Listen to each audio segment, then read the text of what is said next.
ஏசாயா 53:5-6 நம்முடைய மீறுதல் நிமித்தம் அவர் காயப்பட்டு நம்முடைய அக்கிரமங்கள் நிமித்தம் அவர் நொறுக்கப்பட்டார். நமக்கு சமாதானத்தை உண்டு பண்ணும் ஆக்கினை அவர் மேல் வந்தது. அவருடைய தழும்புகளால் குணமாகிறோம். நாம் எல்லோரும் ஆடுகளைப் போல வழி தப்பி திரிந்து அவனவன் தன் தன் வழியிலே போனோம். கர்த்தரோ நாம் எல்லோருடைய அக்கிரமத்தையும் அவர் மேல் விழப்பண்ணினார். எவ்வளோ ஆழமான அழகான அர்த்தமுள்ள வார்த்தைகள் இது. ஸோ ஆண்டவராக இயேசு கிறிஸ்து பரலோகத்தில் இருக்கிறவைகள், பூலோகத்தில் இருக்கிற காணப்படுகிற காணப்படாத வஸ்துக்கள் எல்லாம், எல்லா அதிகாரங்கள், கர்த்தத்துவங்கள், துரைத்தனங்கள், சிங்காசனங்கள் அத்தனையும் அவருக்கென்று உண்டாக்கப்பட்டதாம்.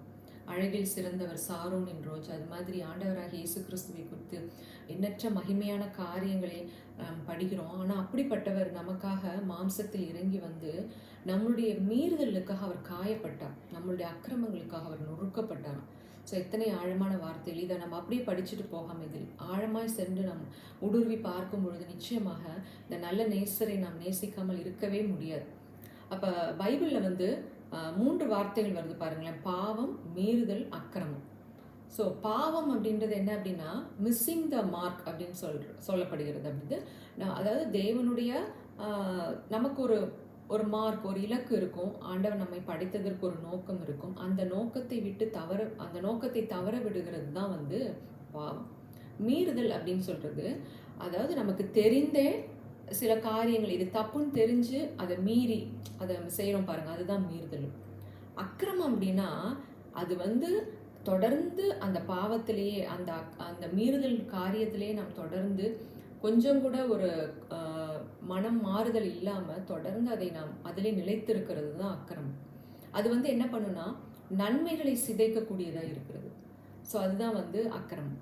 ஆனால் இது அத்தனையும் ஆண்டவர் நம்மை சுத்திகரித்து நம்மை மீட்டு சமாதானத்தை தேவனோடு நம்மை ஒப்புரவாக்கி இருக்கிறார். ஸோ நம்மளுடைய பாவங்கள், மீறுதல், அக்கிரமங்கள் இதை நாம் அதிகமாய் யோசித்து நினைவு கூறுவதை விட்டு அவர் நமக்காக காயப்பட்டதையும் நொறுக்கப்பட்டதையும் நினைத்து பார்த்து நான் சுத்திகரிக்கப்பட்டிருக்கிறேன், நான் பரிசுத்தமாக்கப்பட்டிருக்கிறேன், நான் கழுவப்பட்டிருக்கிறேன் என்ற அந்த உணர்வுக்குள்ளே நாம் செல்லும் பொழுது நிச்சயமாக நாம் மகிமையின் மேல் மகிமை அடைந்து மறுரூபம் அடைய முடியும்.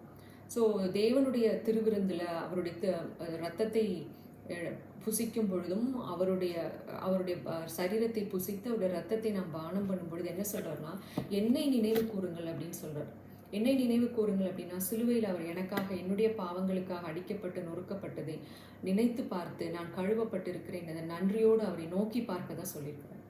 தொடர்ந்து நம்மளுடைய மீறுதல், அக்கிரமங்கள், பாவங்களை அதை நினைவு கூறக்கூடாது. அந்த இடத்துல கிறிஸ்துவை நினைத்து பார்க்கணும்.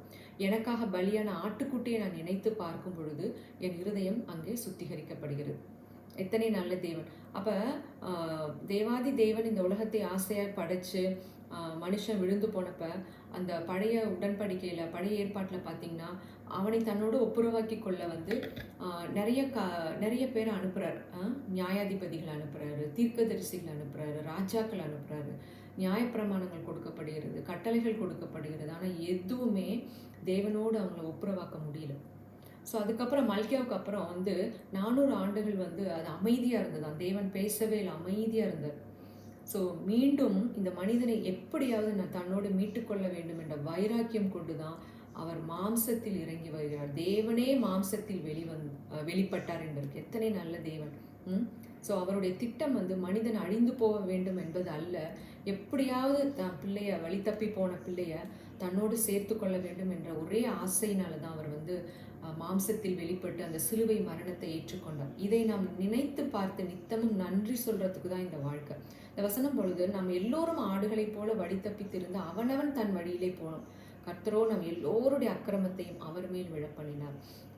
ஸோ நம்ம மனுஷன் வந்து அவனுக்கு கொடுக்கப்பட்ட இலக்கினை நோக்கி போக முடியல, தேவனிடத்தில் வந்து சேர முடியல. ஒவ்வொரு மனுஷனும் ஒவ்வொரு விதத்தில் அப்படியே வழி தப்பின ஆடுகளைப் போல இருக்காங்க. ஸோ அந்த நல்ல மெய்ப்பனுடைய இருதயம் இந்த ஆடுகளுக்காக பரிதபித்தது. அதற்காக அவர் ஒரு முடிவு எடுக்கிறார். நேச வைராக்கியம் கொண்டு சிலுவையில் தன் ஜீவனை ஒப்பு கொடுக்கிறார். எத்தனை பெரிய விளைக்கிறேன்! இன்றைக்கு மனித மனம் சபையிலும் கூட நாம் இதை அதிகமாய் நாம் யோசித்து நினைத்து பார்க்கும் பொழுது நிச்சயமாக மனித வாழ்க்கையில் ஒரு மாற்றத்தை நாம் பார்க்க முடியும். அவர் செய்த நன்மைகளை நினைத்து நித்தமும் நினைத்து நன்றி சொல்வதற்கு தான் இந்த வாழ்க்கை. மனிதன் செய்த நன்மைகளே நாம் மறக்கக்கூடாது, நன்றியோடு இருக்கணும் அப்படின்றத நம்ம உலக நியதியிலே நம்ம சொல்கிறோம். ஆனால் தேவாதி தேவன் மனிதனுக்காக இப்படிப்பட்ட ஒரு நன்மையை செய்திருக்கும் பொழுது என் மீது விழக்கூடிய அடிகளையும் வலிகளையும் வேதனைகளையும் நொறுக்குதல்களையும் தன்மேல் வரவழைத்து கொண்டார் என்றால் அது எப்படிப்பட்ட ஒரு நன்மை. நான் இன்றைக்கு விடுதலையோடு சந்தோஷத்தோடு சமாதானத்தோடு அவரோடு எப்போதும் நித்தமும் அவருடைய பிரசனத்தில் களி கூர்ந்து மகிழும்படியான ஒரு மகிமையான வாழ்க்கையை நமக்கு கொடுத்திருக்கிறார் என்றால் இதை நினைத்து பார்த்து நன்றி சொல்லதான் இந்த வாழ்க்கை. அதனால தான் அப்போஸ்தலனாகிய பவுல் சொல்றாரு, கிறிஸ்துவின் அன்பின் ஆழம் அகலம் நீளம் உயரம் இன்னதென்று உணரவும் அறிவு கெட்டாத அன்பை அறிந்து கொள்ளவும் தேவனே உம்முடைய சகல பரிபூரணத்தினால் நிரப்பப்படும் உம்முடைய மகிமையின் ஐஸ்வர்யத்தின்படி எனக்கு அனுக்கிரகம் செய்யுங்க அப்படின்றார். அனுக்கிரகம் செய்ய வேண்டுமா நான் வேண்டிக் கொள்கிறேன் அப்படின்றார். அதாவது தேவனுடைய அன்புக்கு, சிலுவையில் அவர் வெளிப்பட்ட அன்புக்கு 4 டைமென்ஷன் சொல்றார். ஆழம் அகலம் நீளம் உயரம் அப்படின்னு இருக்குது. அது அறிவு கெட்டாத அன்பு. ஸோ அந்த அன்பை அறிந்து கொள்ள அவர் வாஞ்சிக்கிறார், தேவனிடத்தில் வேண்டுகிறார். அப்படி நாம் அந்த அன்பை அறியும் பொழுது நாம் சகல பரிபூரணத்தினாலும் நாம் நிரப்பப்படுகிறோம். இன்றைக்கு நாம் பரிபூரணத்தை தேடி ஓடிக்கொண்டிருக்கிறோம். ஆனால் எங்கே அந்த பரிபூரணம் நிறைவாகுதுன்னா அவருடைய அன்பு எனக்காக அவர் மாம்சத்தில் வெளிப்பட்டு அவரை எனக்காக அவர் சிலுவையில் செய்து முடித்த அந்த காரியங்களை நோக்கி பார்த்து அந்த விடுதலையை அந்த வெற்றிக்காக நன்றி சொல்லி அவரை நான் நேசத்தோடு ஆசையாய் தேடும் பொழுது அந்த அன்பை அறிந்து கொள்ள நான் வாஞ்சிக்கும் பொழுதே நான் சகல பரிபூரணத்தினாலும் நாம் நிரப்பப்படுகிறோம். அது இம்மைக்குரிய ஆசீர்வாதமாக இருக்கலாம், அருமைக்குரிய ஆசீர்வாதமாக இருக்கலாம், சரீரத்துக்கான ஆசீர்வாதமாக இருக்கலாம், ஆவிக்குரிய எல்லாத்திலையும் நாம் பரிபூரணத்தை நாம் பார்க்க முடியும். தேவன் அன்பாகவே இருக்கிறார். அன்பின் நிமித்தம் தான் அந்த உலகத்தை படைச்சார், மனுஷனை படைச்சார். முழு வேதாகமும் 2 கட்டளைகளில் அது சொல்லிடுறார். முதலாவது தேவனை நேசிக்கணும், நம்மை நேசிப்பது போல பிறர். அந்த அன்புக்குள்ளே எல்லாமே அடங்கிடுச்சு. ஸோ நம்ம அதிகமாக நினைத்து பார்க்க வேண்டியது சிலுவையில் எனக்காக வெளிப்பட்ட அந்த தேவனுடைய அன்பை, அதில் கிடைத்த வெற்றியை, வல்லமையை நித்தமும் நினைத்து பார்த்து நன்றி சொல்லி அவரை முழு மனதோடு நாம் ஆராதிக்கும் பொழுது நிச்சயமாக நம்மளுடைய வாழ்க்கையின் பரிபூரணத்திற்குள் கடந்து செல்கிறது. அவர் அக்கிரமக்காரருக்காக வேண்டிக் கொண்டார். அந்த இடத்துல அவர் தன் ஆத்துமாவை குற்ற நிவாரண பலியாக ஒப்பு கொடுத்தார். தன் ஆத்துமாவை மரணத்தில் ஊற்றினார். தன்னை குற்ற நிவாரண பலியாக, பழைய ஏற்பாட்டில் ஒரு குற்ற நிவாரண பலியாக ஒரு ஆட்டுக்குட்டியவோ அல்லது ஒரு வெள்ளாட்டுக்கடாவையோ கொண்டு வரும் பொழுது அதனுடைய தோல் உரிக்கப்படுகிறது, அதனுடைய சதைகள் துண்டு துண்டாக வெட்டப்பட்டு அந்த பலிபீடத்தில் வைக்கப்படுகிறது. ஸோ அதே மாதிரி தான் சிலுவையில் ஆண்டவராக இயேசு கிறிஸ்துவோடைய சரீரமும் அப்படியாக கிழிக்கப்பட்டது, நொறுக்கப்பட்டது, காயப்பட்டது. எனக்காக பலியானது, நமக்காக பலியானது ஒரு வெள்ளாட்டுக்கடாவோ அல்லது ஆட்டுக்குடியோட ரத்தமோ இல்லை, தேவகுமாரனுடைய ரத்தம் அங்கே சிந்தப்பட்டிருக்கிறது. அதை நாம் நினைத்து பார்க்கணும், நன்றி சொல்லணும். அதற்கு தான் நம்ம இந்த ஜீவனை ஆண்டவர் நமக்கு கொடுத்திருக்கிறார். ஆனால் இன்றைக்கு நம்முடைய மனதும் சிந்தனைகளும் இந்த உலகத்தின் காரியங்களையும் அழிவுகளையும் நினைத்து பார்த்து சோர்ந்து போகாமல், நம்மளுடைய பலவீனங்களை, குற்றங்களை, பாவங்களை நினைத்து பார்த்து அதையே யோசித்து கொண்டு நம்ம கர்த்தர் சமூகத்திற்கு போய் அவர் எனக்காக பலியானதை நினைத்து பார்த்து நான் பரிசுத்தமாக்கப்பட்டிருக்கிறேன், நான் இருளின் அதிகாரத்திலிருந்து விடுதலையாக்கப்பட்ட அன்பின் குமாரனுடைய ராஜ்யத்திற்குள் உட்படுத்தப்பட்டிருக்கிறேன், ஒளியில் உள்ள பரிசுத்தவானுடைய சுதந்திரத்தில் நான் பங்கடைய செய்திருக்கிறேன்னு சொல்லிட்டு அவர் எனக்கு செய்த நன்மைகளை நான் நித்தமும் அறிக்கையிட்டு நன்றி சொல்லி அதையே நான் யோசித்து பார்க்கும் பொழுது நம்முடைய வாழ்க்கை நிச்சயமாக பரிசுத்தமாக மாறும், வல்லமை நிறைந்ததாய் மகிமை நிறைந்ததாய் மாறும். ஏன்னா அதற்கான அத்தனையும் அவர் நமக்காக செய்து முடித்திருக்கிறார். ஸோ இன்றைக்கு மனித இனம், மனித மனது நினைத்து பார்க்க வேண்டியது மனிதனுக்காக அவர் கொடுத்த கிரயத்தையும் அதனால் கிடைத்த வெற்றியையும் ஒரு விடுதலையையும் நினைத்து பார்த்து நன்றி சொல்லி அதற்குள் மகிழ்ந்து கலிகூறதான் நமக்கு ஆண்டவர் நம்மளை சூஸ் பண்ணியிருக்கிறார். ஸோ அவர் தன் ஆத்துமாவை மரணத்தில் ஊற்றினார். அக்கிரமக்காரருக்காக அந்த இடத்துல வேண்டிக் கொள்கிறார். அவர் மரிக்கும் பொழுது சிலுவையில் பாவத்தை பாராத பரிசுத்த கண்ணர் அத்தனை மீறுதல்களையும் நொறுக்குதல்களையும் அக்கிரமங்களையும் அவர் ஏற்றுக்கொண்டு 2 கல்வர்கள் மத்தியில் அவர் தொங்குகிறார். அவரை அவமானப்படுத்துகிறாங்க. எல்லாரும் சுற்றி இருந்த போர் சேவர்களும் மக்களும் அவரை சிலுவையில் அறையும் என்று அது ஒரு அக்கிரமம்.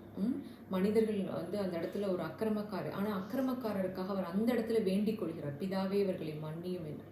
ஸோ எத்தனை நல்ல தேவன் இல்லைங்களா? ஸோ இவருடைய குணங்களை நாம் ஆராய்ந்து பார்க்கும் பொழுது வார்த்தையாக இயேசுவை அவர் நமக்காக இந்த பூமிக்கு அவர் செஞ்ச காரியங்களை நித்தமும் யோசிக்க நினைச்சுப்பா. அதுதான் தியானம். அவரை நாம் தியானிக்கும் பொழுது நிச்சயமாக நம்ம வாழ்க்கை மறுரூபம் அடையும். நாம் கவலைப்படுவதற்கோ பயப்படுவதற்கோ ஒன்றுமே இராது. ஸோ இத்தனை பெரிய விலைக்கரைத்து அவர் எனக்காக கொடுத்திருக்கும் பொழுது, என இவ்வளவாய் அவர் நேசிக்கும் பொழுது, தன் ஜீவனையே கொடுத்திருக்கும் பொழுது, நான் எதற்கும் கவலைப்படவோ பயப்படவோ தேவையில்லை. அவர் தன்னுடைய மரணத்தினாலே மரணத்தின் அதிகாரியான பிசாசை அழித்து என்னை மரண பயத்திலிருந்து விடுதலையாக்கி இருக்கிறார். மரணத்தை பரிகரித்து ஜீவனையும் அழியாமையும் சுவிசேஷத்தினாலே வெளியரங்கமாக்கியிருக்கிறார். அப்போ சுவிசேஷம் என்பது என்ன? அவர் கிறிஸ்து எனக்காக மரித்து உயிரோடு எழுந்ததுனால அங்கே மரணம் பரிகரிக்கப்பட்டது, மரணத்தின் கிரியைகள் அழிக்கப்பட்டது, எனக்கு ஜீவனையும் அழியாமையும் அவர் கொடுத்திருக்கிறார் என்ற அந்த ஒரு ஆழமான ஒரு சத்தியம்தான் சுவிசேஷம். இன்றைக்கு உலகம் மரணத்திற்குள்ளும் மரண பயத்திற்குள்ளும் போயிட்டு இருக்கு. இந்த இடத்துல சொல்லணும், கிறிஸ்து மரித்து உயிரோடு எழுந்ததுனால மரணம் அங்கு ஜெயமாக விழுங்கப்பட்டது.